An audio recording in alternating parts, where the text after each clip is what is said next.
Hey everybody, it's Michael with Asymmetrical Preparedness. This video is about what to do with all your garden production, or just going to the store and buying fresh fruits, vegetables, stuff like that.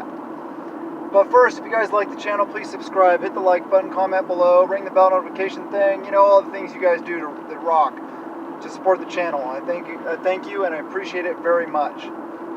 Shout out to all my patrons, you guys are awesome. I'm very grateful for you, I'm very blessed by you. Thank you. And link in the description if you want to contact me via email. I do my best to respond in a timely manner. But the question is, what do we do with all this stuff we're producing? Well, there's a lot of options. There's canning, of course, is a fairly straightforward one. But there's some issues with that. If you're not an experienced canner or you haven't done it a lot, we haven't done it a lot, so we're going to be on a learning curve. So we're going to be learning to do it from somebody that really knows how to do it, though. So if you don't know, please get with somebody that knows how to do it. Pressure canning and water and just boiling canning, the two different kinds, basically. I'm not a canning expert, so don't quote me for anything I say canning. I know that it's a method. I know my wife is going to be working on it this harvest season, because we are growing so much stuff. We are going to have, holy cow, we're going to have stuff growing out of our ears. Our entire property is going to look like a jungle, and we're going to be picking and picking and picking and picking. It's going to be crazy. We're going to be producing so much. So we're going to have to come up with methods and ways what to do with it. Okay, so one of the problems we ran into with canning and pickling, which is another one you can do also. You can pickle a bunch of this stuff. Much easier than canning, much safer, much less risk of running into other issues. But with both those, the issue is canning jars. We have found that recently it is difficult to find more canning jars. Yes, we have quite a few in our food storage, our preps, but I don't think it's going to be near enough for the mass quantity of food that we're going to be producing. And yes, we're going to be eating it also. And probably bringing it to work, maybe taking some of the local food banks, stuff like that. We'll do those things also. But, and this also applies to, not if you're just growing your own. I hope you're growing your own. I recommend that. Please grow as much as you possibly can. Please produce as many of your own calories as you possibly can. But even if you're not, food is still pretty inexpensive. You can go to the grocery store and buy all the stuff that I'm growing, cheaper than I'm growing it this your first year, because all these costs of, wood, screws, nails to build your raised beds, soil, all the stuff, the seeds, all that stuff. So yes, there is cost involved at first, but over the years, when, use heirloom seeds, collect the seeds. And then over the years, and make your own compost to mulch with and stuff. So, years down the road, it'll be free food. So, yes, there is cost involved. But, like I said, you can go to the grocery store and buy this stuff. Buy fresh green beans, buy fresh tomatoes, fresh apples, fresh, for any fruits, vegetables, potatoes, onions, whatever you want. Can them, pickle them, do any of these things with them. You can also do that if you don't have the ability to grow your own stuff. You can still do it. Don't feel like you're left out because you don't have room for a big, massive garden. You can still do this with fresh fruits and vegetables. So please do that. What are some of the other methods?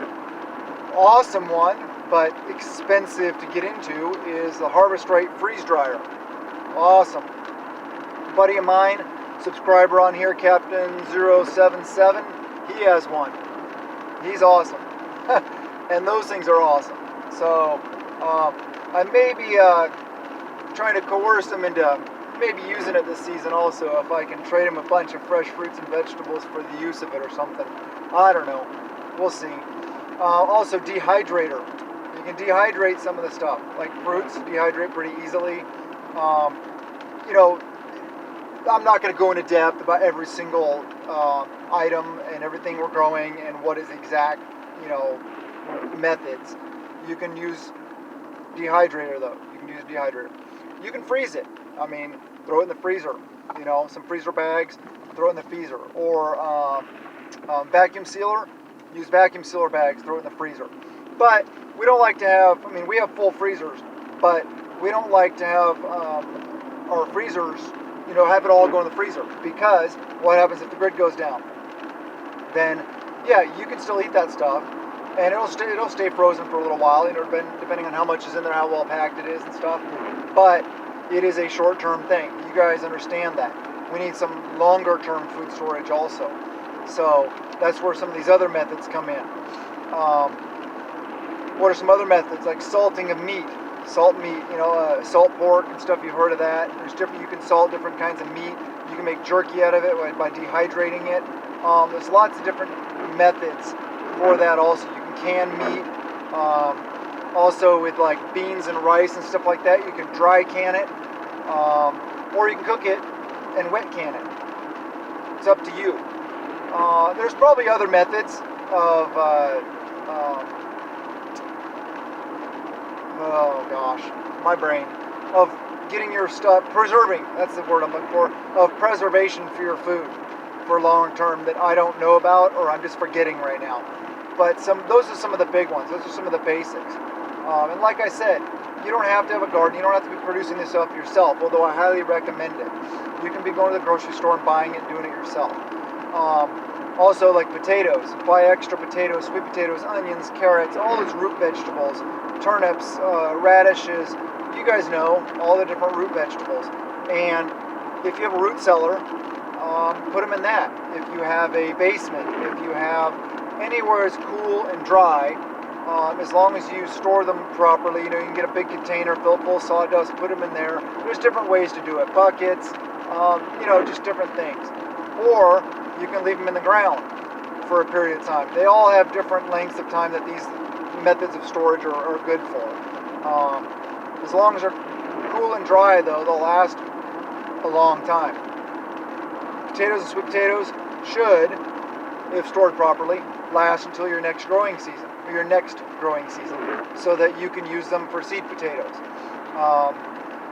So, yeah, look into that, because you want to have some of the stuff available for next season. Save some of your seeds, you know. Look at videos on seed collection. I'm not a master at it. I'll be learning a lot more this year. I've been trying it, you know. I'm getting better at it, but I'm not the master seed collector. There's people that are really good at it. Collect your seeds, dry them out, keep them refrigerated, keep them cool, dry, all that stuff, and they'll last, you know, a long time. They've found seeds, I mean, they've pulled, wheat out of tombs of pharaohs in Egypt that's still nutritionally viable and, you know, viable to plant and grow. So, yeah, if stored properly, you know, different things last different lengths of time. Grains and, you know, beans and stuff like that last a little bit longer maybe, as long as they're properly stored. But beware if you are growing a lot, or you're going to buy a lot and stuff like that, and you're planning on canning, that canning jars are a little more difficult to get right now. So grab them up every chance you get. Just don't take the ones I'm ordering. I'm kidding. So that's just a heads up. Some difficulties that we're running into now. But we're managed to get some here and there, and we'll make do. We'll figure it out what we're going to do with it. You know, how to preserve it all. So, just a video about encouraging you guys to preserve your own, some different methods. You know, a heads up about the canning jars. Just to talk about that. So, I hope you guys like the video. I hope you guys are prepping a little every day. You know, even if it's learning a new skill, even if it's going for a ruck or a walk, working on your fitness, or if it's more active role, if it's working in your garden. I work in my garden every single day, so there's my prep of the day. Every single day, garden, weeding it, watering it, you know, not watering every single day, you know what I mean. Taking care of the garden, and adding more new stuff all the time. This last weekend I added 4 new raised beds. So on Saturday, mainly on Saturday. So yeah, please do the things. Prep out of peace of mind, not out of fear. I love you guys, and blessings to you and yours.